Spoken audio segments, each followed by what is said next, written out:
그리고 찬양하시겠습니다. 사랑이 많으신 하나님 아버지 감사드립니다. 오늘도 귀한 예배의 시간을 허락해 주시고 우리의 발걸음을 예배의 자리에 불러주심에 진심으로 감사드립니다. 한 주를 살아가는 동안 저희들 생활하면서 하나님을 잊고 감사하지 못하고 죄짓는 삶을 살았었다면 지금 이 순간 모두 내어놓고 하나님께 간절히 회개하며 기도하며 찬양 드리기를 간절히 소원합니다. 하나님께서 지금 이 시간 역사해 주시고 동행해 주셔서 모든 찬양의 순간뿐만 아니라 예배의 모든 순간이 하나님께 연락될 수 있도록 하나님께서 기쁘게 받아주시고 역사해 주실 수 있는 귀한 시간이 될 수 있도록 함께하여 주시옵소서. 찬양을 시작으로 예배의 시작과 진행, 마침의 모든 순간까지 하나님 홀로 영광 받아주실 줄 믿고 감사드리며 사랑이 많으신 예수님의 이름으로 감사 기도드립니다. 아멘. 안녕하세요. 오늘 첫 곡으로 부르실 찬양은 날 향한 계획이라는 찬양입니다. 찬양의 가사를 보면 우리의 단 한순간도 그냥 우연인 것이 없고 모두 하나님의 섭리임을 고백하고 있습니다. 하나님께서 지금 이 시간 예배의 시간 이곳에 함께 임재해 주셔서 우리에게 말씀해 주시고 말씀을 통해 역사해 주시기를 간절히 소원하는 마음으로 다 함께 찬양하시겠습니다.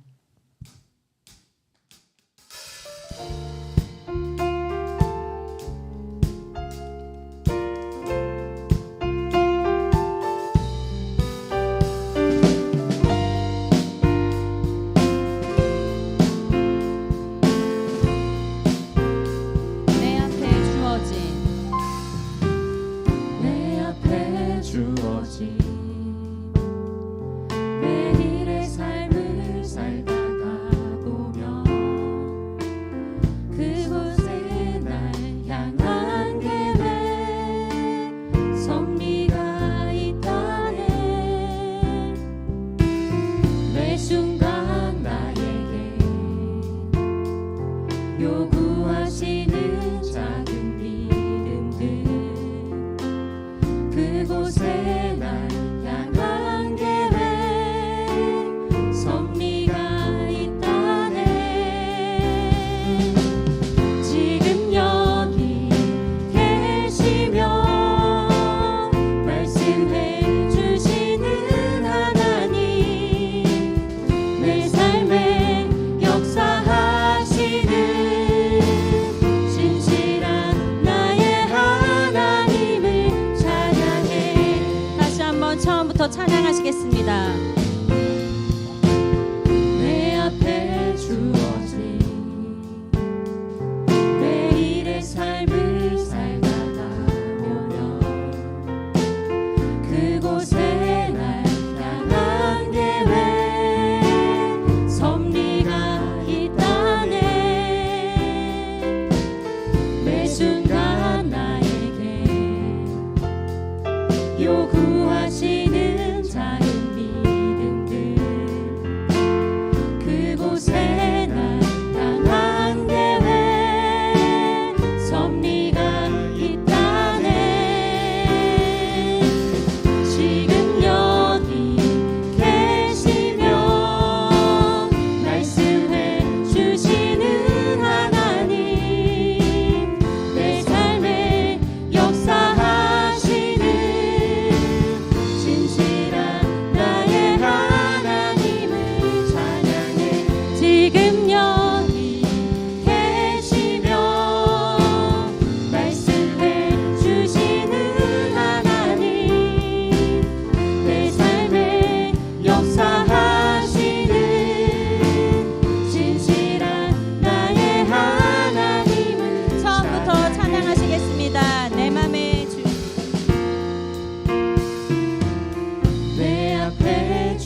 대단한 믿음이 없어도 우리를 사용하여 주실 하나님의 은혜를 믿고 다 같이 찬양하시겠습니다. 내게 대단한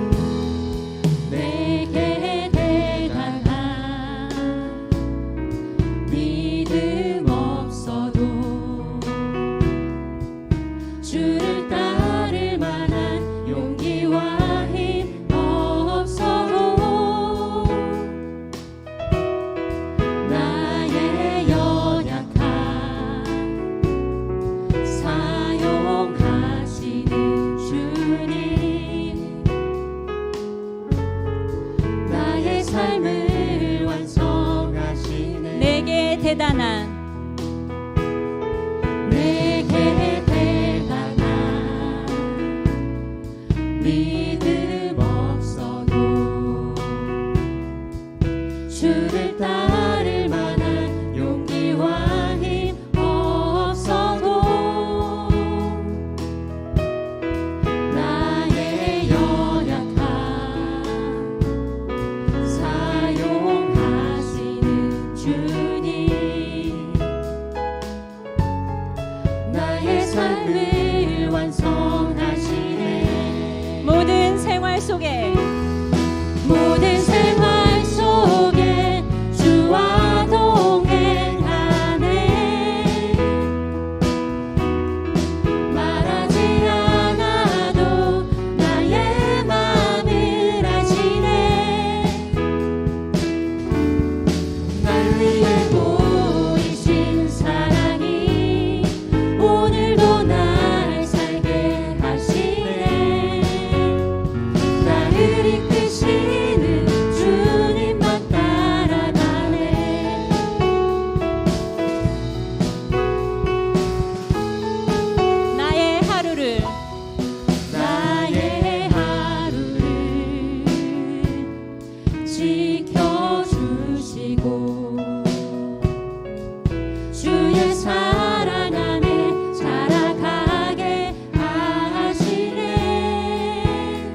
찬양하겠습니다. 모든 생활 속에 주와 동행하네. 말하지 않아도 나의 맘을 아시네. 날 위해 보이신 사랑이 오늘도 날 살게 하시네. 나를 이끄시는 주님만 나를 이끄시는 주님만 따라가네. 나를 이끄시는 주님만 따라가네.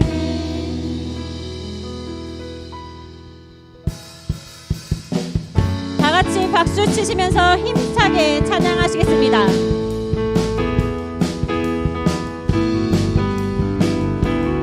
주님 같은 반석은 없도다. 주님 같은 반석은 없도다. 찬양받기 합당하신 이름, 변치 않으시는 구원의 반석, 진실하시고 진실하신 주. 주님 같은 반석은 없도다. 주님 같은 반석은 없도다. 주님 같은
박수 올리겠습니다. 다 같이 기도 제목 나누시고 통성으로 기도하실 텐데요. 먼저는 나라와 민족을 위해 기도해 주시고, 두 번째로는 평강제일교회와 국내외 세우신 모든 지교회들을 위해 기도해 주시기 바랍니다.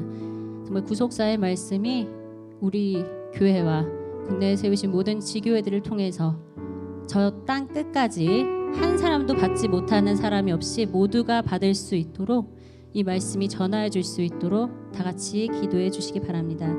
세 번째로는 요셉 선교회를 위해 기도하실 때 요셉의 부흥과 세 분의 교역자님의 영권 목회 승리를 위해 기도해 주시고요. 요셉 평안 각 가정마다 평안과 평강이 넘쳐날 수 있도록 기도해 주시기 바랍니다. 중보기도 있습니다. 먼저는 송윤호 정수연 요셉의 아들 민준이 희귀 난치성 소아 뇌전증이 모두 깨끗이 치료될 수 있도록 다 같이 끝까지 기도해 주시고요. 두 번째로는 우리 황금란 요셉 발목이 잘 회복되어서 생활할 때 불편함 없을 수 있도록 다 같이 기도해 주시기 바랍니다. 마지막으로 드릴 찬양이 나 무엇과도 주님을 이라는 찬양인데요. 가사 하나하나 생각하시면서 간절한 마음으로 찬양하실 때 우리의 아버지 되시는 하나님께서 우리에게 크신 은혜와 크신 사랑과 크신 말씀의 역사를 허락하여 주실 줄 믿습니다. 다 같이 마지막 곡 찬양하시고 통성으로 기도하시겠습니다.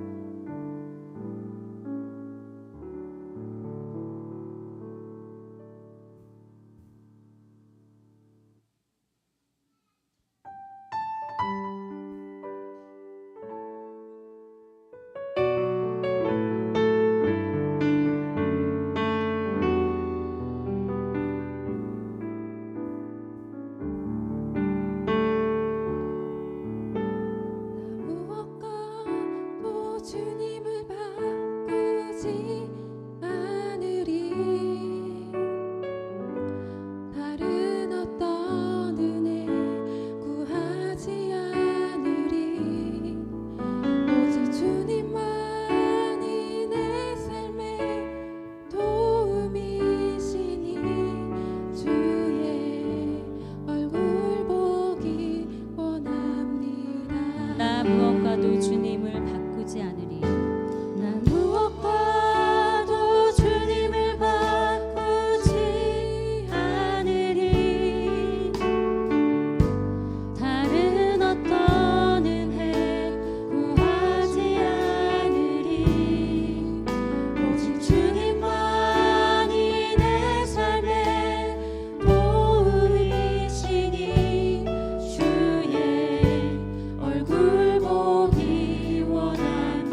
주신 모든 은혜, 주께서 주신 모든 은혜 나니 말할 수 없네. 내 영혼 즐거이 주 따르옵니다. 주께 내 삶드립니다. 다 같이 통성으로 기도하시겠습니다. 아멘 할렐루야. 아멘 할렐루야. 아멘 할렐루야.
하나님 감사합니다.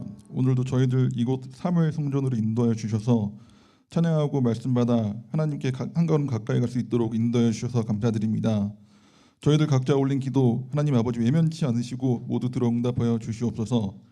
하나님 아버지 신앙생활하며 사회생활하며 다른 일부 교회에서 교역자와 장로 권사 성도들 간에 다툼이 있다는 이야기를 들었을 때 그저 다른 교회 이야기로만 생각했습니다. 다른 교회 일부에서 성도들이 서로 얼굴 붉히며 또 교회를 다닌다는 이야기를 들었을 때 그저 다른 교회 이야기로만 생각했습니다. 하나님 아버지 평강제일교회가 지금 많이 힘이 듭니다. 다른 교회 이야기인 줄만 알았던 일들이 현재 우리 교회에 일어나고 있습니다. 교역자는 교역자대로, 장로 권사는 장로 권사대로, 성도는 성도대로 분열되어 있습니다. 원로 목사님께서는 추위와 더위와 배고픔과 싸워가시며 평강의 성도들을 이끌어 주셨습니다. 원로 목사님 본의보다 우리 성도들 위해 더 많은 기도를 해주시며 한 말씀이라도 더 깨닫게 해주시기 위해 남겨주신 구독자 말씀 전파하기도 부족한 현재 평강제일교회는 하나가 되지 못하고 있습니다. 지금 원로 목사님께 기도 받고 말씀 배운 평강제일교회 목사, 전도사, 장로 권사들이 서로 하나가 되지 못하고 있는 상황이 있습니다. 원로 목사님께서 남겨주신 구독자 말씀을 욕되게 하는 행동은 아닌지 뒤돌아보게 됩니다. 원로 목사님께서는 평강제일교회 성도 한 사람을 다른 교회 성도 3,000명과 바꾸시지 않으신다고 늘 말씀하셨습니다. 저희들 그 말씀에 보답하기 위해 적어도 성도 각자 한 사람이 다른 교회 3,000명 이상의 믿음을 갖고 다른 교회 성도 3,000명 이상의 정직하고 성실한 모습으로 믿지 않는 사람들에게 본이 될 수 있도록 도와주시옵소서. 몸이 아파봐야 건강의 소중함을 깨닫게 되듯이 저희들 그동안 서로 같이 모여 말씀 받고 서로 하나 되어 교회 생활하는 것이 얼마나 큰 축복임을 깨닫지 못했습니다. 그저 당연한 것인 줄만 알았던 것들을 회개합니다. 하나님 아버지, 지금 이 시간에도 천국에서 평강제일교회를 위해서 기도해 주시는 원로 목사님의 기도와 또한 조용히 교회에서 눈물로 기도 올리는 성도 한 사람 한 사람을 기억하여 주심으로 평강제일교회가 속히 아버지 안에서 하나가 되는 날이 올 수 있도록 인도하여 주시옵소서. 이 시간 믿음으로 하나님께 올려드리는 성가대의 찬양을 기뻐 받아주시고 하나님께서 전도사님을 통해 직접 말씀해 주시는 말씀 각자 마음판에 새기고 돌아갈 수 있도록 인도하여 주시옵소서. 부족한 입술 아는 건 물론이고 아뢰지 못한 것까지 다 들어 응답하여 주실 줄 믿고 감사드리며 예수님의 이름으로 기도 올립니다. 아멘.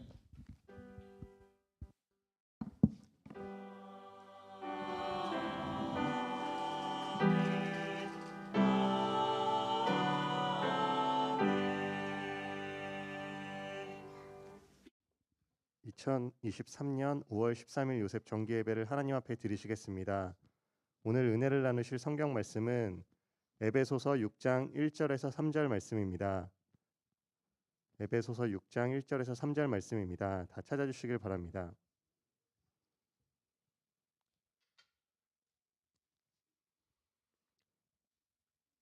에베소서 6장 1절에서 3절 말씀 봉독하겠습니다. 자녀들아, 너희 부모를 주 안에서 순종하라. 이것이 옳으니라.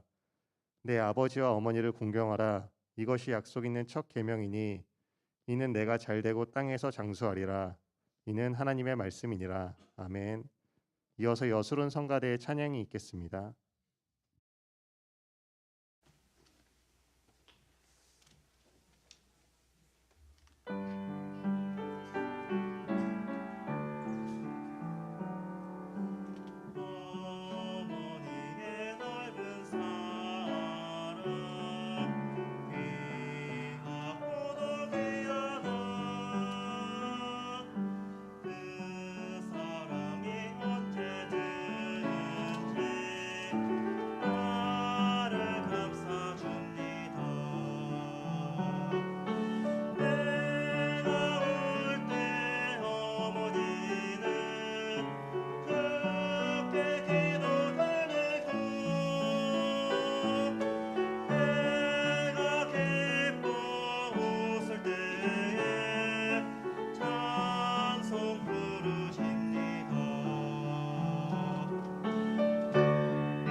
아멘. 오늘 말씀의 제목은 효도합시다입니다. 전도사님께서 설교하실 때 큰 은혜 받으시기 바랍니다. 할렐루야. 먼저는 성가대의 아름다운 찬양 진심으로 감사를 드립니다. 우리 어머니의 사랑, 우리가 잘 알고 또 느끼고 있는 것이 어머니의 사랑이고 또 이것을 잘 표현할 수 있어야죠. 그렇기 때문에 오늘 하나님 안에서 우리들에게 허락하여 주신 어머니의 사랑을 깨닫게 해주고 또 느끼게 해준 귀한 찬양 하나님 기뻐 받아주시고 또 모두에게 은혜가 됐을 줄 믿습니다. 오늘 사회자분이 읽어주신 에베소서 6장 1절부터 3절 본문 말씀을 통해서 효도합시다 라는 제목으로 함께 은혜를 나누도록 하겠습니다. 지난 5월 8일은 우리가 잘 알고 있는 어버이날이었습니다. 어버이날이면은 우리가 부모님에게 카네이션을 다 드립니다. 혹시 우리 요셉 회원분들 중에서 부모님께 카네이션 달아드리셨나요? 그렇죠. 이제 카네이션 달아드리기보다는 아이들이 카네이션을 들고 찾아오는 그런 어버이의 입장이 되기도 했죠. 그 어버이날은 이제 낳아주신 부모를 생각하고 또 부모님에 대한 감사를 공식적으로 표현하는 날이 바로 어버이날입니다. 세상에서 가장 중요한 덕목이 무엇이냐라고 물어본다면 바로 부모를 공경하는 효, 이 효가 가장 큰 덕목이 되는 것입니다. 어느 나라를 가더라도 부모에게 효도하는 것이 바로 기본 중에 기본이라고 부를 수 있죠. 효를 무시하는 나라는 없을 겁니다. 어버이의 사랑을 귀하게 여기지 않고 하대하거나 그런 나라는 없을 겁니다. 우리가 믿는 이 성경 말씀도 먼저는 하나님과의 그 대신 계명을 하나님의 백성들에게 행하라 라고 말씀을 하신 다음에 사람들 간에 지켜야 할 계명을 말씀하시면서 가장 먼저 가르쳐 준 것이 내 부모를 공경하라입니다. 출애굽기 20장 12절에 기록이 되어 있는 말씀이죠. 바로 하나님이 지상 명령, 하나님께서 이 땅에 명령하신 것이 가장 먼저가 되는 게 내 부모를 공경하는 오늘 말씀의 주제이기도 한 효도입니다. 이 효도가 인류의 최고의 법이라 하고 신명기 5장 16절이나 27장 16절은 가르쳐주고 계시죠. 그리고 또 지혜의 서인 잠언서를 보면요, 잠언서 23장 25절 말씀에도 내 부모를 즐겁게 하고 너를 낳은 어머니를 즐겁게 해드리라 라고 인간으로서 지켜야 할 도리를 가르쳐주고 계십니다. 특별히 오늘 본문 말씀도 하나님께서 이 효도를 행해야 함을 명령을 하시죠. 특별히 주 안에서 순종하라라고 먼저 말씀을 하고 있습니다. 여기서 순종하라라고 명령하신 단어는 헬라어로 휘파쿠오입니다. 휘파쿠오. 그 원어의 의미를 살펴보면 순종하다, 그리고 복종하다, 경청하다, 열다라는 의미를 가진 단어가 사용이 되고 있습니다. 즉 효도를 행할 때 하나님께서 먼저 말씀하신 대로 하나님 안에서 순종하라라는 명령은 바로 하나님의 그 말씀에 의해 부모님께 대해 먼저는 마음을 열고 부모님이 말씀하시는 그 말씀을 잘 듣고 그대로 따라야 한다라고 말씀을 하고 계신 것이 하나님의 명령인 것이죠. 그리고 이렇게 행하는 것이 주 안에서 공경하는 이것이 옳은 것이다 라고 분명하게 가르쳐주고 계십니다. 그리고 나서 이제 내 아버지와 어머니를 공경하라라고 말씀을 하시죠. 이 공경하라라는 말의 그 원어적 의미도 살펴보면 존경해야 함을 뜻하고 있습니다. 이 단어는 특별히 존경하다로 그냥 비춰질 수 있지만 어디에 쓰이느냐? 바로 왕이나 권세자들을 존경할 때 쓰이는 단어가 원어적으로 사용이 되고 있습니다. 즉 하나님의 가르침은 부모란 그 존경함이 왕이나 권세자를 대하듯 존경해야 한다라고 부모와 자식 간에 지켜야 할 도리의 그 위치적인 것을 설명을 하고 계신 것이죠. 우리가 사회생활을 하면서 지금은 대부분이 이제 결혼을 하시고 또 분가를 해서 살아가실 겁니다. 근데 부모님과 같이 지낼 때 우리가 직장에서 만나는 직장 상사와 그리고 우리 부모님을 이렇게 놓고 비교를 해보면 어쩌면 직장 상사한테 대하는 것보다 부모님께 못 대하는 그러한 우리 모습이 있었습니다. 하나님의 가르침은 직장 상사보다도 높은 왕이나 그러한 권세자를 존경하듯 부모를 존경해야 한다라고 분명하게 그 강조를 하시면서 가르쳐 주고 계시죠. 우리 부모를 우리들을 낳아주고 당연하게 우리한테 잘 해주는 존재로 끝나는 것이 아니라 우리가 하나님의 말씀처럼 부모를 왕이나 그리고 권세자처럼 존경하는 그러한 효를 행하는 우리 요셉들이 먼저는 되시기를 간절히 바랍니다. 오늘 이 말씀을 통해서 성경 말씀에서 효도를 행해야 한다라고 우리들에게 가르친다라고 할 때 그 성경에 나타나고 있는 여러 효자와 불효자들이 있겠죠. 첫 번째로 성경 속에 나타나는 효자와 불효자를 한번 살펴보도록 하겠습니다. 성경에 기록이 된 이 긴 구속사의 역사 가운데서도 다양한 효자와 그리고 효를 행하지 못한 불효자들이 등장을 하고 있습니다. 여기서 먼저는 성경에 하나님이 말씀하시는 그 법칙은 효자는 복을 받고 불효자는 벌을 받는다라는 것을 가르쳐 주고 계시죠. 작은 첫 번째로 효자가 받는 축복을 먼저 한번 살펴보도록 하겠습니다. 아브라함의 아들 이삭도 하나님이 보시기에 효도를 행한 효자였습니다.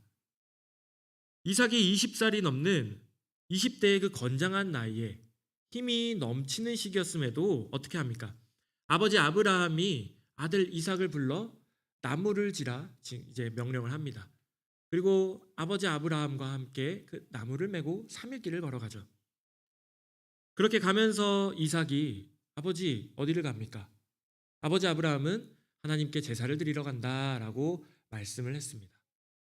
아들 이삭은 제사를 드리러 가나 보다, 명령하신 산으로 가나 보다 하면서 가는 그 길 동안에 분명히 제사를 드릴 나무를 자기가 메고 가고 있지만 제사에 쓰일 그 제물이 보이지 않았죠. 그런데도 이 이삭은 아버지 아브라함으로부터 충분히 도망치거나 아버지를 제압을 할 수 있었음에도 그 장작 위에 누워서 아버지 아브라함의 손에 들려있는 칼이 자신을 향해 높이 들리는 그 순간까지도 바로 아버지 아브라함에 대하여 순종을 한 인물이 이삭이었습니다.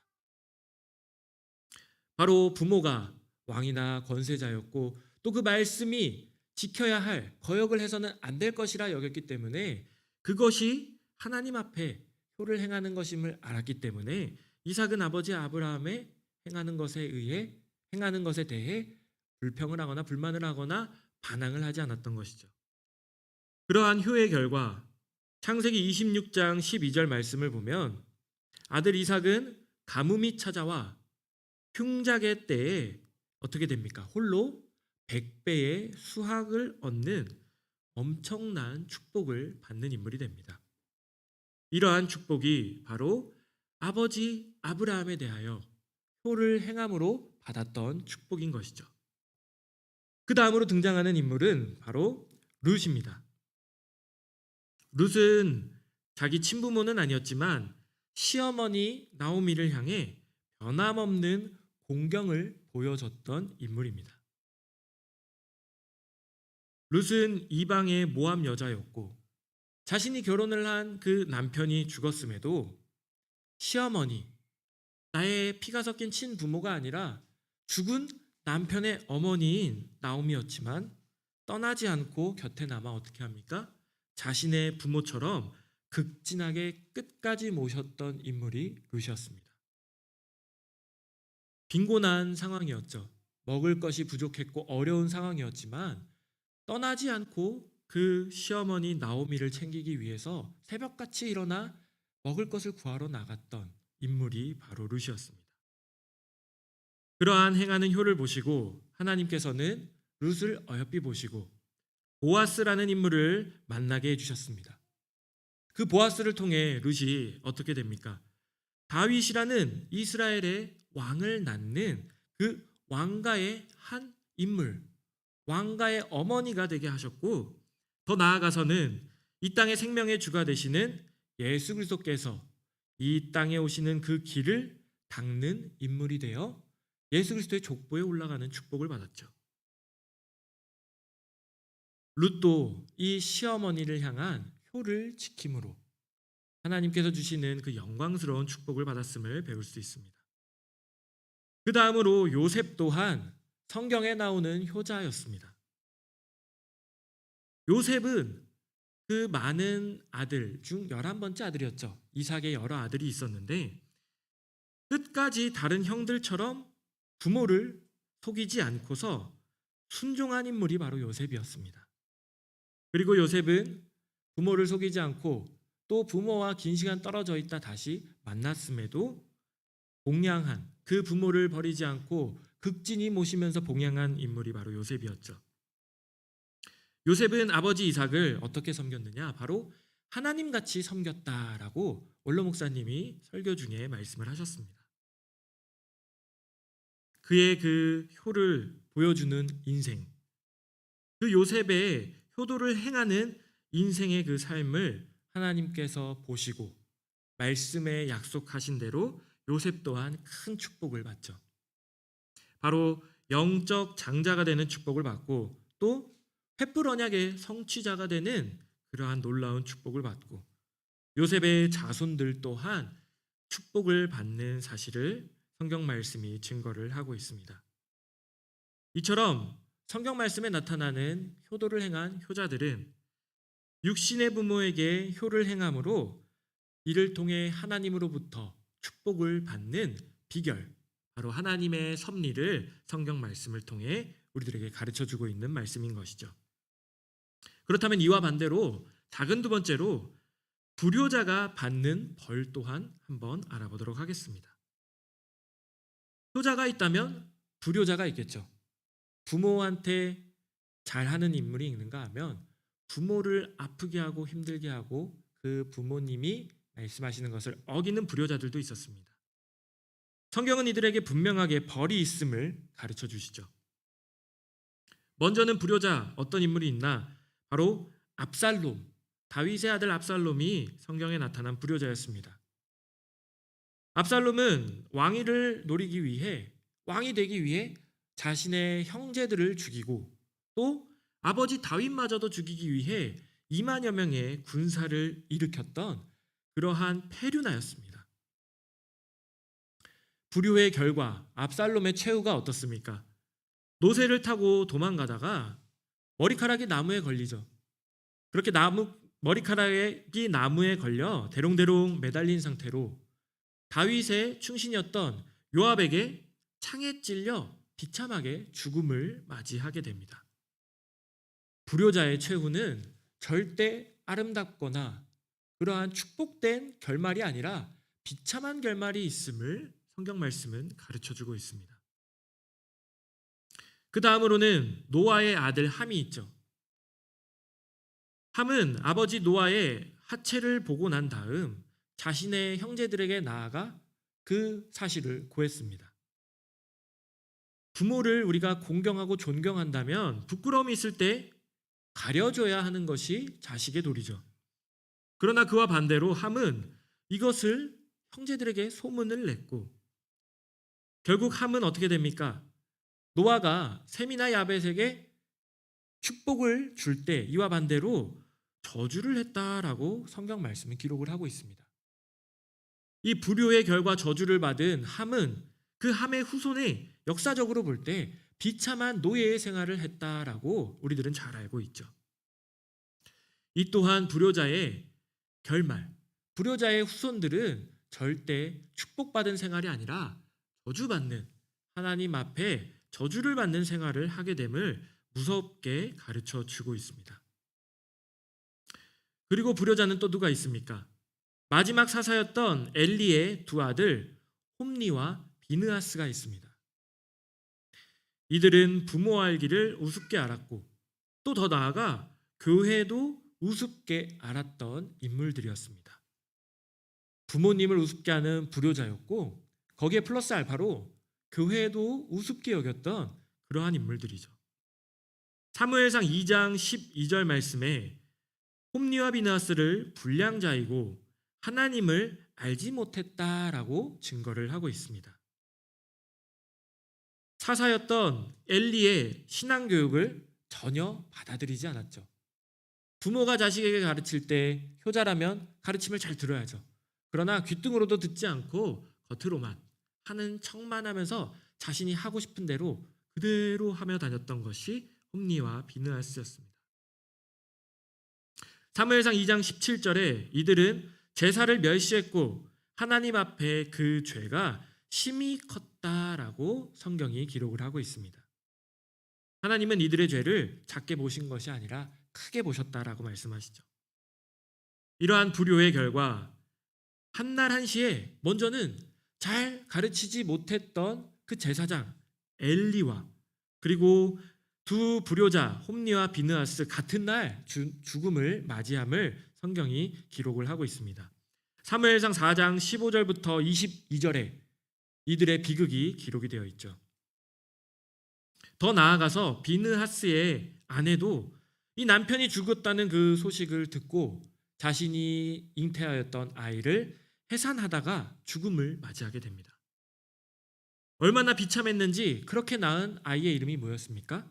이가봇, 하나님의 영광이 떠났다라는 이름이 이렇게 불효를 통해 그 저주 가운데 태어난 아이의 이름이 되었던 이가봇이다라고 지었던 것이죠. 이 외에도 성경은 엄격하게 불효에 대해 철저하게 법을 정했습니다.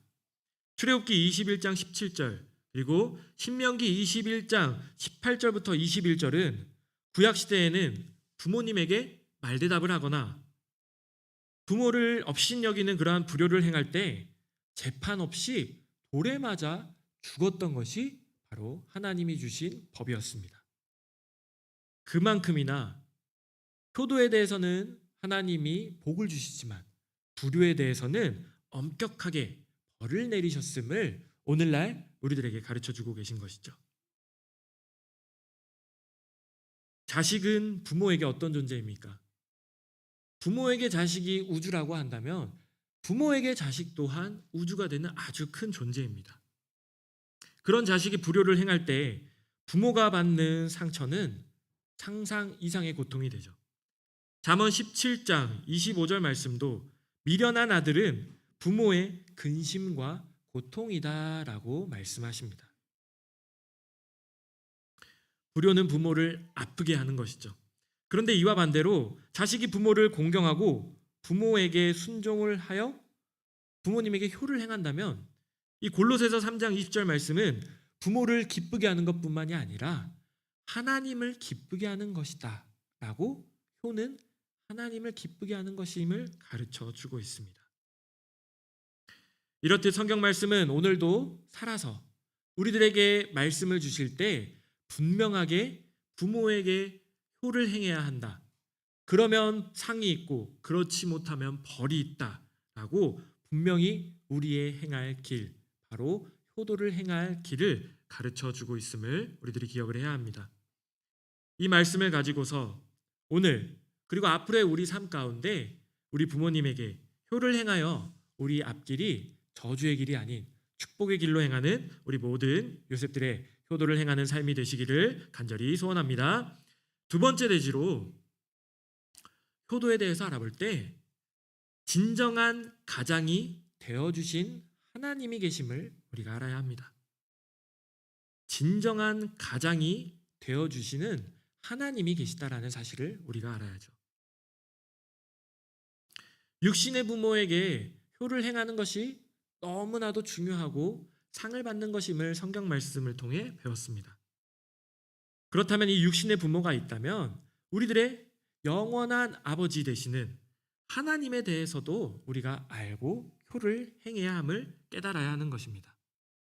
시편 2장 7절 말씀에 시편 2편 7절 말씀에 하나님은 믿는 자들을 하나님의 자녀다라고 말씀을 하시죠. 특별히 그 가운데 하나님은 에레미야 31장 1절 말씀에 우리 가정의 가장이 되어 주시겠다라고 선포하십니다.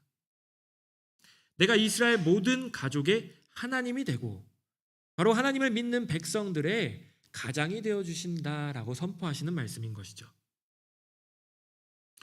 하나님이 되어 주시겠다라고 하시는 가장이 무엇입니까?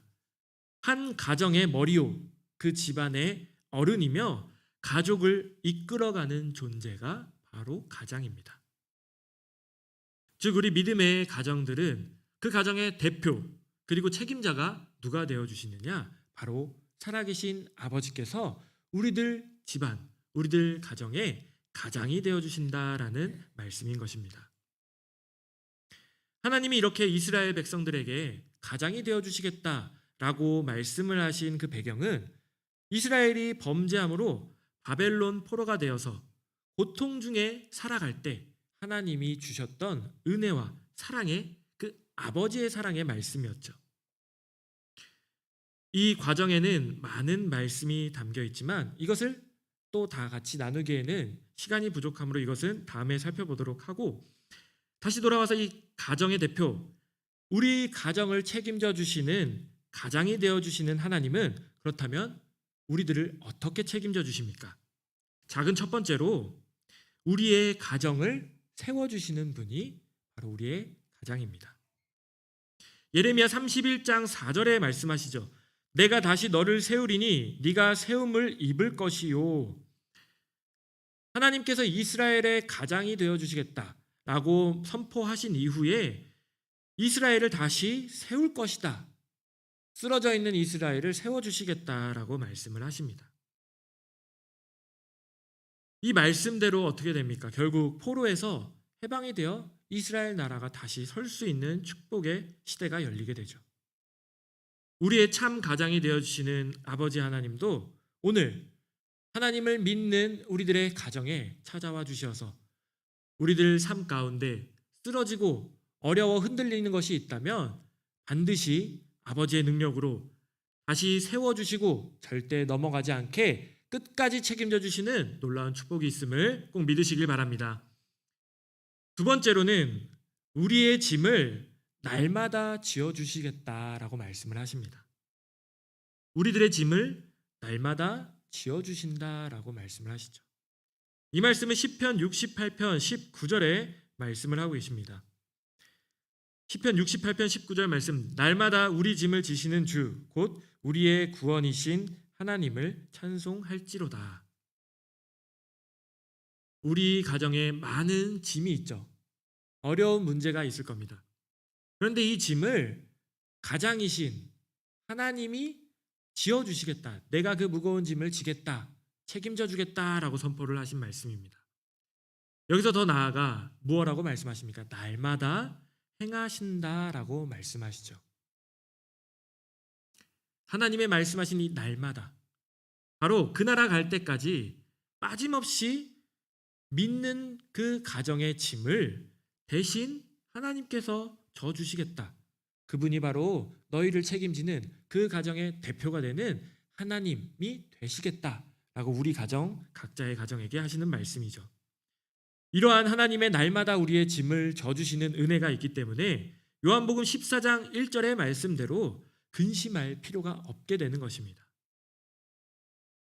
하나님이 어쩌다 한 번씩 정말 힘들 때 와서 짐을 져줄게가 아니라 날마다 우리의 짐을 져주시기 때문에 우리의 삶에 근심을 해야 할 이유가 없어지는 것이 바로 믿음의 가정, 하나님이 가장 되어주시는 그 가정의 자세임을 말씀하시는 것이죠. 우리들은 근심 자체를 다 내려놓고 우리의 짐을 하나님께서 지어주시겠다라는 그 말씀을 분명하게 믿고 맡겨버리는 자녀들이 되시기를 간절히 소원하겠습니다. 자식이 부모를 믿지 못하면 그것만큼 슬픈 일이 있겠습니까? 우리가 하나님을 슬프게 해드릴 것이 아니라 하나님을 믿고 우리의 짐을 져주심을 우리가 분명하게 믿음으로 근심을 내려놓고 하나님 앞에 모두 맡기는 복된 삶이 되시기를 바랍니다. 작은 세 번째로 가장이 되어주신 하나님은 어떻게 하시느냐? 우리들의 잘못을 혼내기도 하시지만 권면을 통해 회개하게 하십니다. 잘못한 것을 혼내기도 하시지만 권면을 통해 회개를 하게 하시죠. 이사야 1장 4절부터 6절이 하나님의 이러한 권면을 가르쳐주고 있습니다. 하나님은 하나님의 자식된 자녀들을 벌하고 혼내는 것으로 끝내는 분이 아니십니다. 부모가 자식이 잘못했을 때 혼내고 끝나나요? 혼내고 난 다음에 그 다음 사랑을 표현하고 안아주고 나아가야 할 방향을 알려주죠. 깨닫고 돌아오기 위해 혼을 내는 것입니다. 본문 말씀에서 3절 보면 이 무궁한 사랑으로 우리를 사랑하고 인자함으로 인도하시겠다라고 말씀을 하십니다. 이스라엘이 분명히 70년간 안식일을 지키지 않고 안식년을 지키지 않고 또 하나님이 명령하신 대로 땅을 쉬게 하고 그다음에 노비들을 풀어줘야 했지만 그러한 하나님의 명령을 순종하지 않고 욕심을 따라가다가 그 죄의 값으로 70년간 바벨론 포로를 생활을 하게 되는 것이죠. 그러한 벌이 있을 때 하나님은 혼내는 걸로 끝낸 것이 아닙니다. 계속해서 사람들을 보내시고 말씀을 주시면서 권면을 통해 회개하기를 바라셨던 그 하나님의 사랑의 행함이 있었음을 성경 말씀이 증거하고 있고 본문 말씀은 이것을 무궁한 사랑 그리고 인자함으로 인도하심이다 라고 말씀을 하고 계신 것입니다. 이러한 아버지의 사랑은 요한복음 13장 1절에 끝까지 사랑하겠다라고 말씀하십니다. 그리고 요한일서 4장 10절에서 이러한 아버지의 사랑을 조건 없는 사랑이다라고 말씀을 하시고 그리고 요한일서 4장 19절에 먼저 하신 사랑이다라고 하나님의 권변의 사랑을 가르쳐 주고 계십니다. 또한 에베소서 3장 18절에서 이러한 아버지의 사랑을 넘치는 사랑이다라고 표현을 하십니다. 우리 가장이 되어주신 하나님은 우리 요셉들의 가정의 권위가 되시고 능력이 되어주시고 우리 가정의 명예가 되어주실 줄 믿습니다. 그럴 때 가장이 되어주신 하나님이 우리 가정에 우리 집안에 든든하게 계셔주시기 때문에 세상의 어떤 집안도 우리를 쉽게 넘보지 못하고 우리들을 해코지하거나 괴롭히지 못하게 되는 하나님의 보호하심의 가정이 될 수 있는 것이죠. 우리가 이러한 아버지의 사랑을 깨달을 때 하나님 앞에 불효를 행하는 것이 아니라 효를 행하는 하나님의 말씀에 순종하는 그러한 가장으로서의 아버지를 모시는 복된 하나님의 말씀의 가정들이 되시기를 간절히 소원합니다. 오늘 말씀을 정리해 보도록 하겠습니다. 부모님의 사랑을 우리가 설명하지 않더라도 우리들이 잘 알고 있을 거라 생각합니다.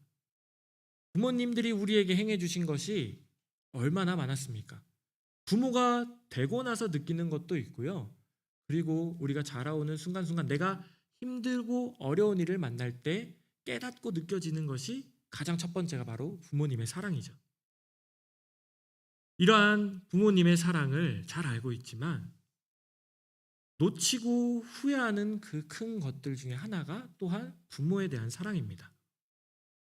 어릴 때, 아이일 때는 부모님의 사랑이 당연한 것인 줄 알고 넘어갔죠.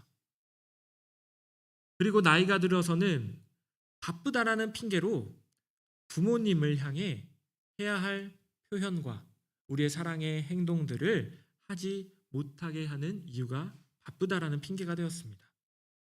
그렇게 시간이 지나 좀 여유가 생겼다 싶었을 때에는 이미 늦어버리게 되는 것이 사람의 생활이고 부모에 대한 마음이 되는 것이죠. 먼저 하나님께서 명령하신 대로 우리들은 부모님에게 늦지 않게 효도하는 여러분들이 되시길 바랍니다. 그것이 바로 우리가 복받는 길이고 후회하지 않는 길이 되기 때문이죠. 부모님이 하시는 말씀이 있으면 하나님의 가르침대로 한 번 더 귀를 기울이고 귀찮게 하는 잔소리로 들려도 우리가 그 하시는 말씀들을 들어드리고 걱정 끼치지 않도록 부모님이 말씀하신 대로 행할 수 있는 자녀들이 되어야겠죠. 그렇게 부모를 공경을 할 때 하나님을 공경할 수 있게 됩니다. 누가복음 16장 10절 말씀은 지극히 작은 것에 충성된 자는 큰 것에도 충성되고 라고 말씀을 하십니다. 육신의 부모를 공경하지 않는 사람이 과연 하나님을 공경할 수 있을까요? 작은 것에 충성된 자가 큰 것에 충성되고 작은 것에 불의한 자는 큰 것에 불의한 자가 된다라고 성경이 분명하게 가르쳐주고 계시죠. 그렇기 때문에 우리가 하나님 앞에 내가 믿음 생활을 지키고 하나님 말씀을 순종하며 살겠다라고 말하지만 그 말함과 동시에 육신의 부모에게 효도를 행하지 않고는 하나님을 공경을 할 수 없는 것이 바로 우리들의 모습인 것입니다. 세상의 다른 종교들은 부모가 죽은 뒤에 부모님들이 돌아가신 뒤에 제사를 통해 봉양합니다. 부모님이 돌아가신 다음에 효도할 길이 있다고 가르쳐 주는 게 다른 타 종교들이죠. 그러나 우리 기독교는 살아생전에 부모님 살아계실 때 잘 해야 된다라고 가르쳐 줍니다. 그렇기 때문에 우리가 더 늦어지지 않게 우리들의 육신의 부모님께 먼저는 효도하고 작은 표현이라도 크게 받아주시는 우리 부모님의 사랑을 깨닫고 오늘 그리고 당장 작은 사랑의 표현부터 시작하여 부모님 앞에 효도를 행하는 우리 모두가 되시기를 간절히 소원합니다. 또한 살아계신 우리 아버지의 그 말씀에 순종하여 하나님이 가장이 되어주시겠다라는 그 말씀을 잘 붙들어야죠. 그 말씀을 붙들고 하나님께도 효도를 행하는 우리 요셉 모두 저와 여러분들이 되시기를 바랍니다. 하나님이 원하시는 것 무엇입니까? 하나님이 가르치신 대로 말씀하신 대로 살아가는 것이죠. 부모님도 잔소리이지만 내가 말하는 대로 자식들이 행할 때 그게 효도가 되는 것처럼 하나님이 말씀을 통해 열어주시고 깨닫게 하시는 그 말씀을 통해 깨닫는 대로 행하기를 바라는 것이 하나님이시고 그러한 것들을 하나님이 기뻐하신다. 그것이 바로 하나님께 드리는 효도임을 우리들이 깨닫는다면 하나님의 말씀을 더욱더 알기를 바라고 또 그 말씀을 알았다면 말씀대로 살아가려고 노력하며 애쓸 때 하나님이 그 모습을 보시고 효도로 인정을 해주시며 하나님이 성경 말씀에 약속하신 대로 큰 축복, 더 나아가 장수의 축복, 또 우리 후손에게까지 이르는 그러한 큰 축복이 임하는 그러한 효도를 행하는 우리 모두가 될 줄을 믿습니다. 하나님 아버지의 다함이 없는 그 사랑, 우리가 깨달았죠. 부모에 대한 사랑을 깨달았죠.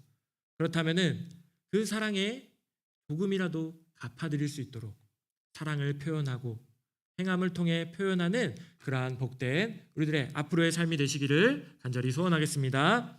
함께 기도하시겠습니다. 사랑이 많으시고 참 좋으신 거룩하신 아버지 하나님, 오늘 이렇게 우리 요셉들 한 사람 한 사람을 불러주시고 아버지의 몸된 성전으로 인도하여 주시어 아버지께 영광 올려드릴 귀한 예배 자리를 허락하여 주심에 진심으로 감사를 드립니다. 오늘 이렇게 어버이를 향한 효도를 행해야 함을 성경 말씀을 통해 가르쳐 주셨습니다. 우리들의 삶 가운데 이제는 깨닫게 하셨다면 늦지 않도록 하나님이 말씀하신 대로 부모님에게 효를 행하고 존경과 공경을 통해 하나님을 기쁘시게 해드리는 복된 우리 요셉들의 삶과 가정들이 될 수 있도록 아버지 역사하여 주시옵소서. 또한 살아계신 하나님이 우리 가정의 가장이 되어주신다 말씀하셨습니다. 이 말씀을 굳게 믿고 아버지 되어주시고 대표가 되어주시고 책임자가 되어주시는 하나님을 믿고 우리를 위해 날마다 짐을 져주시겠다 그 말씀하신 것을 믿는 가운데 우리들이 걱정이나 근심으로 힘든 삶을 살아가는 것이 아니라 걱정 근심을 내려놓고 아버지께서 말씀하신 대로 행하며 살아가기에 힘쓰는 그러한 효를 행하는 복된 말씀의 성가정들이 될 수 있도록 아버지께서 역사하여 주시옵소서. 하나님 아버지, 오늘도 주신 말씀에 감사하여 우리들이 준비한 예물을 하나님 앞에 드리고자 합니다.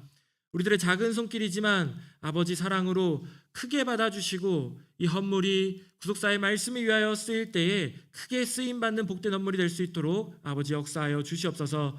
또한 감사하는 우리들의 손길을 기억하여 주시사 근심 없는 재물의 능을 아버지께서 다 허락하여 주시어서 차고 넘치고 부유한 가정이 되어 하나님 앞에 감사로 영광 올려드리며 헌신, 봉사, 수고하는데 막힘이 없는 그러한 우리들의 복된 가정이 될 수 있도록 아버지께서 역사하여 주시옵소서. 우리들의 모든 남아있는 시간과 일정 모든 것을 살아계신 아버지께 온전히 맡기면서 거룩하시고 사랑 많으신 우리 주 예수님의 이름으로 간절히 감사 기도 올려옵나이다. 아멘. 하나님께 영광의 박수 올려드리겠습니다. 다 같이 찬송가 219장 부르시면서 봉헌하시겠습니다.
십자가 앞에 더 가까이 가오니 그새 주의 흘린 고백 피로써 나를 정케 하소서. 주의 보좌로 나아갈 때에 어찌하니 기쁠까. 주의 얼굴에 항상 배우니 더욱 친근합니다. 내가 매일 십자가 앞에 더 가까이 가오니 그새 주의 흘린 고백 피로써 나를 정케 하소서. 우리 구주의 넓은 사랑을 측량할 자 없으며 주가 주시는 참된 기쁨도 헤아릴 수 없도다.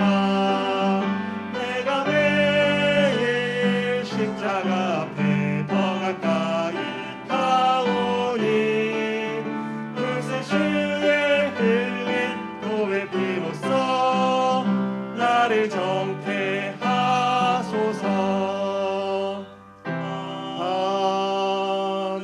아멘. 네, 이어서 요셉 공지사항 전달드리겠습니다. 첫 번째로 제11회 성경 구속사 세미나가 5월 27일 토요일 오후 2시 모리아 성전에서 진행될 예정입니다. 요셉 정기 예배는 성경 구속사 세미나로 대체될 예정이니 참고하여 주시기 바랍니다.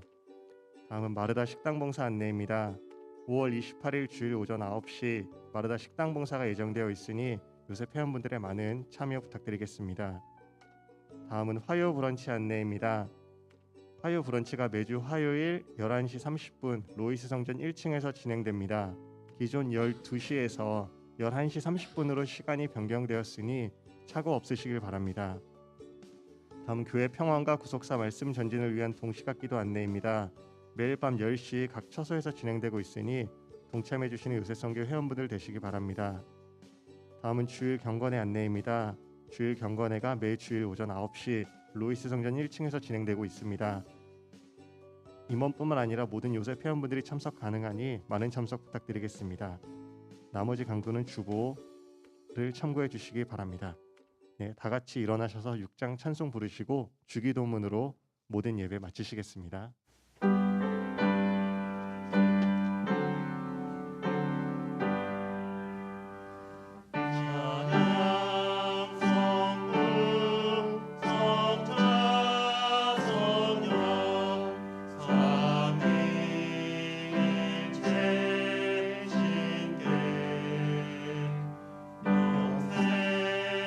영생으로 아기 가진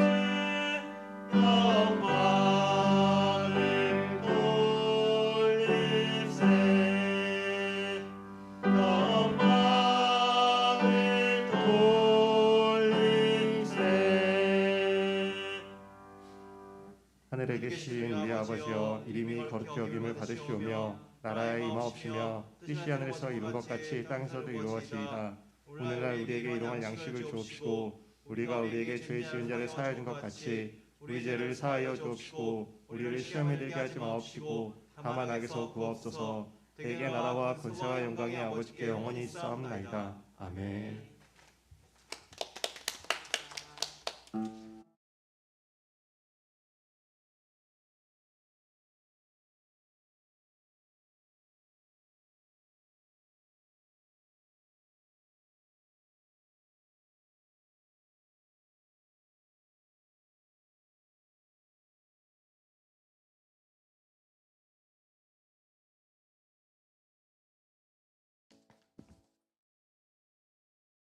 기도하시고 시작하시겠습니다.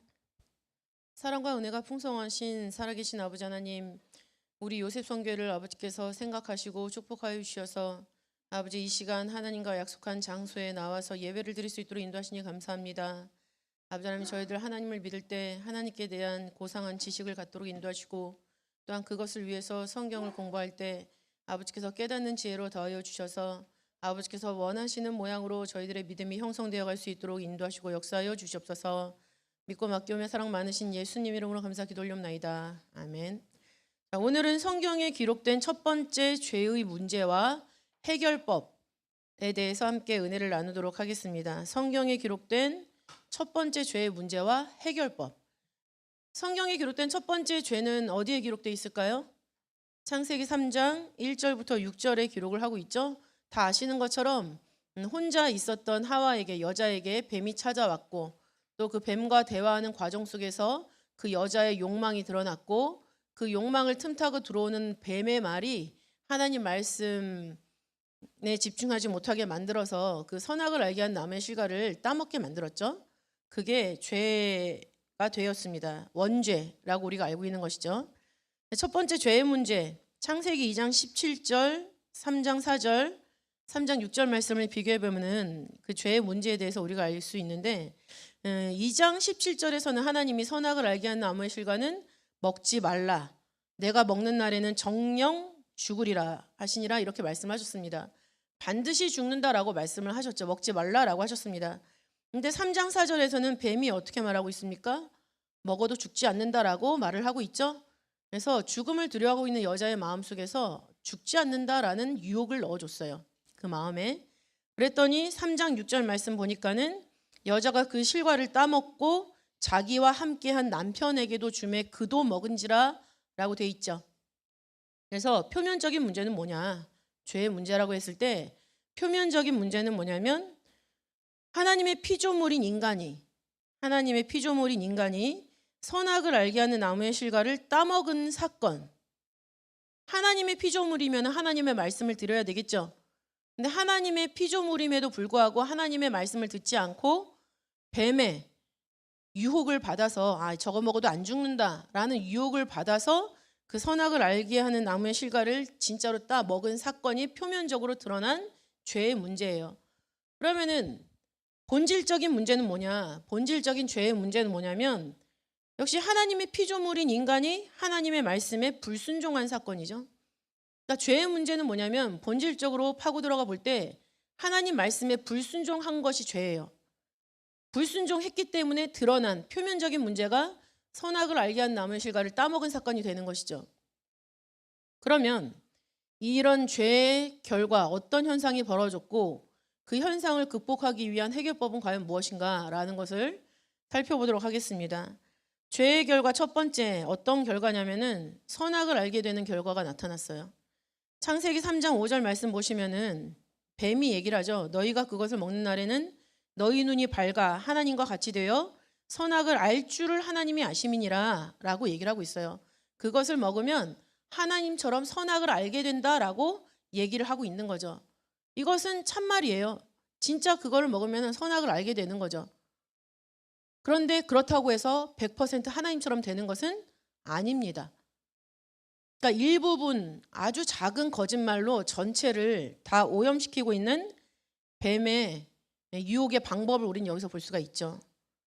그리고 창세기 3장 22절 말씀에서도 하나님이 말씀하시죠. 이 사람이 선악을 아는 일에 우리 중 하나같이 되었으니 라고 얘기를 합니다. 그래서 그 실과를 먹었을 때 선과 악을 아는 것에는 하나님처럼 되었다. 그러면은 문제는 뭘까요? 알긴 알지만은 분별할 줄 모른다라는 게 문제예요. 우리도 무엇이 좋고 무엇이 나쁜지 알고 있습니다. 그러나 우리의 마음이 항상 좋은 것만 선택하진 않죠. 내 마음의 유혹을 따라서 좋은 것에 눈 감고 내 마음에 원하는, 내가 악의 유혹을 받았으면 그 유혹을 따라서 그 악한 일을 하는 그런 모습들을 우리의 그 인생을 반추해 봤을 때 그런 현상이 분명히 있었다라는 것을 우리는 스스로 알고 있습니다. 그러면은 선악을 알았다라는 것과 분별했다라는 것은 큰 차이가 있다라는 걸 알 수가 있죠. 그러면은 선악을 알게 됐으면은 어떤 해결법이 있을까요? 선악을 분별하면 되겠죠. 선악을 알기만 하고 그거를 분별할 줄 모르는 게 문제였다면 선악을 분별하면 되는 게 그 해결법이 되는 거예요. 그래서 시편 34편 14절 말씀 보시면은 악을 버리고 선을 행하라라고 말씀을 하고 있죠. 악을 버리고 선을 행하라. 그리고 히브리서 5장 14절에서는 지각을 사용함으로 연단을 받아서 선악을 분별하는 자들을 장성한 자다라고 얘기를 하고 있어요. 장성한 자. 우리 요셉 성교회가 장년부죠. 장년부의 이름에 걸맞게 선악을 분별할 수 있는 그런 역사가 우리 요셉 성교회에서 많이 일어나야 돼요. 에베소서 4장 13절에서는 그 장성한 분량을 하나님의 아들을 믿는 것과 아는 것에 하나가 된 상태로 표현을 하고 있습니다. 그리고 이렇게 장성한 자가 되면은 고린도전서 13장 11절부터 12절 말씀에 하나님이 나를 아신 것처럼 나도 하나님을 알게 된다라고 얘기를 하고 있어요. 그러니까 내 안에서 악이 제하여 버려진 순간 하나님이 나를 아시는 것처럼 나도 하나님을 알게 되는 그런 상태가 되는 것이죠. 그래서 성경 역사에 선악을 알게 된 이후로 최초로 선악을 분별하는 지혜를 달라고 기도한 사람이 있습니다. 누굴까요? 솔로몬. 우리는 그냥 단순하게 솔로몬이 지혜를 구했기 때문에 하나님이 부귀와 명예 모든 것을 다 주셨다라고 단순하게 알고 있지만 그 지혜는 어떤 지혜였냐면 선악을 분별하는 지혜를 달라고 기도를 했어요. 그러니까 인류가 선악을 알게 돼서 다 망쳐졌는데 그 망치는 것을 해결하는 거는 선악을 분별하는 거거든요. 근데 그 기도를 처음 한 사람이 누굽니까? 솔로몬이에요. 그러니까 구속 역사 속에서 하나님의 가장 숙고하고 계셨던 가장 걱정거리였던 그 부분을 정확하게 기도를 한 사람이 솔로몬이란 얘기죠. 열왕기상 3장 9절부터 10절 말씀을 보시면 그 말씀이 기록되어 있습니다. 주의 백성을 재판하여 선악을 분별하게 하옵소서. 솔로몬이 이것을 구하매 그 말씀이 주의 마음에 맞은지라라고 기록을 하고 있죠. 하나님이 인류를 보시면서 가장 간절하게 바랬던 그것을 기도를 했습니다. 그렇기 때문에 우리도 이 시대에 하나님이 어떤 기도를 듣고 싶어 하시는가를 고민을 하셔야 돼요. 그랬을 때 그 기도가 하나님 마음에 맞을 것이고 하나님의 마음에 맞는다면 다른 필요한 모든 것도 우리에게 채워주신다라는 것이죠. 두 번째 죄의 결과로 나타난 현상은 부끄러움이에요. 부끄러움. 창세기 3장 7절 말씀 보시면은 선악과를 따먹은 여자와 남자의 행동이 뭡니까? 그들의 눈이 밝아 자기들의 몸이 벗은 줄 알고 무화과 나무 잎을 엮어 치마를 하였더라라고 말씀을 하고 있습니다. 근데 이 전에는 벌거벗고 있었지만 부끄러워하지 않았어요. 창세기 2장 25절 말씀 보시면 아담과 그 아내 두 사람이 벌거벗었으나 부끄러워 아니하니라. 그러면은 이때와 그때는 맞고 지금은 틀리다라는 건데 무슨 차이가 있을까요? 포인트는 말씀이죠. 이 부끄러움은 어떤 부끄러움이냐면 말씀을 떠난 부끄러움이에요. 부끄럽다. 히브리어 부쉬. 우리가 사람에 대해서 공부할 때 잠깐 언급한 적이 있는데 부쉬. 부끄럽게 하다라는 뜻이 있죠. 근데 똑같은 단어가 사용된 용례를 보면은 다 말씀이랑 관련된 부끄러움이에요. 시편 119편 6절. 시편 119편 6절 말씀 보시면 내가 주의 모든 계명에 주의할 때는 부끄럽지 아니하리다라고 기록을 하고 있습니다. 하나님 말씀에 주의할 때는 부끄럽지 않다라는 얘기죠. 그 다음에 똑같은 시편 119편 80절 말씀 보시면 내 마음으로 주의 율례에 완전케 하사 나로 수치를 당치 않게 하소서라고 기록을 하고 있습니다. 하나님의 말씀에 내가 완전해지면 수치를 당하지 않는다라는 얘기죠. 그러니까는 이때 이 여자, 남자와 여자, 아담과 하와가 느꼈던 그 부끄러움이라는 건 뭐냐면 말씀에 순종하지 않았기 때문에 말씀을 떠난 부끄러움이 되는 거예요. 말씀이 없다 보니까 어딜 가도 당당할 수가 없습니다. 죄의 결과로 나타난 부끄러움이죠. 그럼 해결법은 뭡니까? 말씀으로 완전해지면 되겠죠. 말씀을 떠나서 부끄러워졌다면 다시 회개하고 돌아와서 말씀을 채우면 그 부끄러움을 해결할 수가 있다라는 거예요. 호세아서 14장 2절 너는 말씀을 가지고 여호와께로 돌아와서 라고 얘기를 하죠. 너는 말씀을 가지고 여호와께로 돌아와서 아뢰기를 모든 불의를 제하시고 선한 바를 받으소서 우리가 입술로 수송아지를 대신하여 주께 드리리이다 라고 얘기를 하고 있죠. 말씀을 가지고 주께 돌아올 때는 악을 같이 갖고 오는 것이 아닙니다. 불의가 다 사라지고 악을 다 내어보내고 선한 바, 선만 가지고 하나님 앞에 돌아오는 거죠. 그거를 말씀을 가지고 돌아오는 것으로 말씀을 하고 있습니다. 호세아서 6장 2절 3절 말씀을 보시면은 그러므로 우리가 여호와를 알자 힘써 여호와를 알자라고 기록을 하고 있어요. 도대체 이 성경을 우리에게 주신 하나님의 정체가 무엇인가? 하나님 이 성경을 통해서 나한테 무엇을 말씀하고 계시는가? 그거를 깨달아야만 말씀을 떠난 부끄러움을 해결할 수가 있어요. 말씀을 다 찾아올 수 있기 때문에. 세 번째 죄의 결과는 뭡니까? 죽음이죠. 죽음. 창세기 2장 17절에서 선악을 알게 한 나무의 실과를 먹으면 정령 죽는다. 반드시 죽는다라고 말씀하셨습니다. 곧바로 죽는다가 아니라 반드시 죽는다. 그래서 아담이 이것을 따먹은 이후에 하나님이 800년이나 더 살게 하셨죠. 800년 이상. 그죠? 그동안에 아담이 해야 될 일이 있기 때문에. 근데 이 말씀처럼 아담이 창세기 5장 5절 말씀 보시니까 930세를 살고 죽었어요. 진짜로 죽은 거죠. 이때 사람들이 얼마나 충격이 컸을까요? 살고 있는 거 보니까 뱀의 말이 맞나? 진짜 안 죽나? 그런데 하나님이 말씀하신 대로 진짜 죽어버린 거예요. 거의 천지가 진동이 될 정도로 놀라지 않았을까라는 생각이 드는데 이렇게 죽음을 명령하신 하나님의 말씀이 3장 19절에 기록을 하고 있습니다. 창세기 3장 19절 내가 얼굴에 땀이 흘러야 식물을 먹고 필경은 흙으로 돌아가리니 그 속에서 내가 취함을 입었음이라 너는 흙이니 흙으로 돌아갈 것이니라 라고 얘기를 하고 있죠. 흙으로 돌아가는 것이 우리는 다 죽어서 땅에 묻히면 흙이 되죠. 모든 것이. 그죠? 흙하고 섞여 버립니다. 근데 예레미야 17장 13절은 그것을 죄의 문제와 같이 관련해서 기록을 하고 있어요. 예레미야 17장 13절 말씀 보시면 이스라엘의 소망이신 여호와여 무릇 주를 버리는 자는 다 수치를 당할 것이라 무릇 여호와를 떠나는 자는 흙에 기록이 되오리니 이는 생수의 근원이신 여호와를 버림이니이다. 말씀을 떠난 상태가 흙에 기록이 되는 건데 그게 하나님을 떠난 수치, 말씀을 떠난 그 결과다라고 기록을 하고 있는 거죠. 그것이 바로 창세기 3장 19절에서 말씀하신 너는 흙이니 흙으로 돌아갈 것이니라. 그럼 해결법은 뭡니까?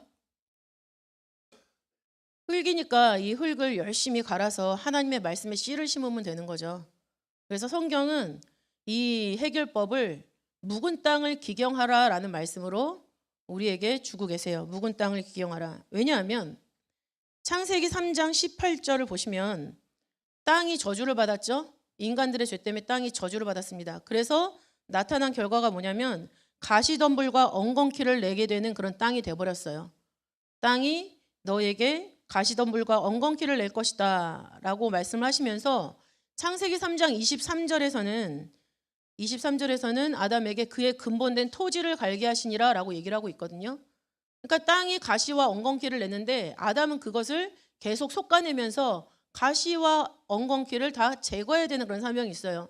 그래야만 씨를 제대로 심어서 제대로 된 결과를 볼 수가 있는 원리를 하나님이 아담한테 생활 속에서 주신 거죠. 그걸 통해서 딱딱해진 마음, 하나님 말씀을 심을 수가 없고 흡수할 수 없는 그 상태의 마음을 부드럽게 갈아내야 된다라는 것을 해결법으로 교훈하고 계시는 거죠. 호세아서 10장 12절 말씀 보시면은 호세아서 10장 12절 지금이 곧 여호와를 찾을 때니 너희 묵은 땅을 기경하라. 마침내 여호와께서 임하사 의를 비처럼 너희에게 내리시리라 라고 말씀을 하고 있죠. 그리고 예레미야 4장 3절 말씀 보시면 너희 묵은 땅을 갈고 가시덤불 속에 파종하지 말라 라고 말씀하고 계세요. 타락한 상태에서 하나님 말씀을 심어봤자 그 가시덤불의 기운에 맡겨서 결실할 수 없기 때문에 애초부터 내 마음속에 있는 모든 가시와 엉겅퀴 같은 것들을 다 제거하고 그 다음에 씨를 심고 하나님이 비처럼 내려주시는 그 의를 흡수해서 열매를 맺어라 라고 얘기를 하고 계시는 거죠. 전도서 12장 13절 말씀을 보면은 신명기 32장 2절 말씀 보시면은 하나님의 교훈이 비예요. 신명기 32장 2절 나의 교훈은 내리는 비요 나의 말은 맺히는 이슬이요 연한 풀이에 가는 비요 채소 위에 단비로다 라고 말씀을 하고 있죠. 하늘에서 내리는 비를 흡수하는 땅은 하나님이 주신 가나안 땅을 말해요. 하나님의 원리로 사는 삶, 사람의 원리가 아니라 하나님이 주신 원리로 생활을 이어가는 것이 바로 묵은 땅을 갈고 가시덩굴과 엉겅퀴를 다 제거하고 하나님의 말씀을 심는 사람의 삶인 것이죠. 이런 삶은 하나님의 말씀에 순종하는 것을 의미합니다. 하나님 말씀에 순종하면서 사는 삶, 하나님만 바라보면서 사는 삶이죠. 전도서 12장 13절 말씀 보시면은 하나님을 경외하고 그 명령을 지킬지어다 이것이 사람의 본분이니라 라고 말씀을 하고 있습니다. 사람의 본분은 하나님을 경외하고 그 명령을 지키는 것. 오늘 어버이 주일로 지켰는데 우리가 어버이 주일을 지키는 궁극의 목적이 뭡니까? 부모 공경을 통해서 하나님 경외하는 법을 배우는 거예요. 하나님 경외하는 그 마음의 표현을 부모님을 통해서 우리가 연습을 하고 경건의 훈련을 쌓고 있는 것이죠. 그리고 신명기 6장 25절에서는 우리가 그 명하신 대로 이 모든 명령을 우리 하나님 여호와 앞에서 삼가 지키면 그것이 곧 우리의 의로움이니라. 의롭다, 가장 옳다는 거죠. 근데 우리가 가장 옳게 행하는 행동이 무엇이냐? 하나님의 말씀을 삼가 지키는 것. 이렇게 지키는 삶을 살았을 때 아담이 지키지 못했던 것을 우리가 지킴으로 말미암아 모든 원죄에서 원죄 해결법을 통해서 하나님이 주신 그 해결법을 통해서 벗어나올 수 있다라는 것이죠. 첫 번째는 예수 그리스도의 십자가의 보혈로 무조건적인 은혜를 받았지만 그 받은 은혜 터 위에서 우리가 노력해야 되는 부분도 있다라는 것입니다. 그래서 거저되는 것이 아니라 이렇게 죄의 결과를 해결법을 제시를 해주셨을 때 해결법대로 우리가 하나라도 실천해 나가면서 사는 것, 그것이 우리의 의로움이 될 줄 믿습니다. 주기도문 하시겠습니다. 하늘에 계신 우리 아버지여, 이름이 거룩히 여김을 받으시오며 나라의 임하옵시며 뜻이 하늘에서 이룬 것 같이 땅에서 이루어지이다. 오늘날 우리에게 일용할 양식을 주옵시고 우리가 우리에게 죄 지은 자를 사하여 준 것 같이 우리의 죄를 사하여 주옵시고 우리를 시험에 들게 하지 마옵시고 다만 악에서 구하옵소서. 대개 나라와 권세와 영광이 아버지께 영원히 있사옵나이다. 아멘.